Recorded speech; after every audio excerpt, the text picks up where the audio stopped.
একটা মনিটরিং এর নিয়ে আসা দুই দায়িত্ব পালন করতেছে সরকারি নিয়োগ করা যাচ্ছে না প্রধান শিক্ষক পদ 32,000 উপরে আছে স্কুলে যারা আছেন শিক্ষক তারা কি রেগুলার আছেন আমাদের ভূখণ্ড হিসেবে 64টি স্কুল সেখানে ক্যামেরা লাগানো হবে বাইরে স্কুলে হয়েছে বাকি আছে ঈদের পর খেলাধুলা আমরা ডিজে মহোদয়কে বলে এটা একটু সমাধান করে ভালো ওই জায়গাটা করা যেতে পারে আপনাদের অফিসটা ওইখানে হলে সুবিধা হবে স্যার তারা যাতে স্বল্প মূল্যে চালটা পায় স্যার তো স্যার ভালো কথা স্যার এটা ইন্ডাস্ট্রিয়াল এরিয়া স্যার এবং ডিম ছিল এগুলি খুব তাড়াতাড়ি শেষ হয়ে যায় এবং ওরা কয়েকদিন আমরা দিতে পারি তো 200 কেজি যদি হয় প্রতিদিন করছেন না আমাদের জেলা বা বিভাগীয় প্রধান কি বিভাগীয় প্রধান আছেন উপপরিচালক এবং হেড অফিস থেকে বিশেষ করে মন্ত্রণালয় থেকে স্যার উদ্যোগ নিয়ে এটা ধন্যবাদ স্যার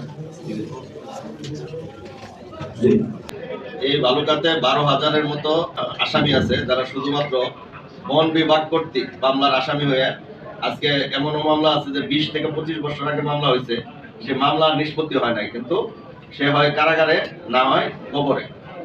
এই অবস্থায় আমি কারাগারে থাকা অবস্থায় এইরকম বন বিভাগের সাজাপ্রাপ্ত প্রায় 25-30 জন আসামি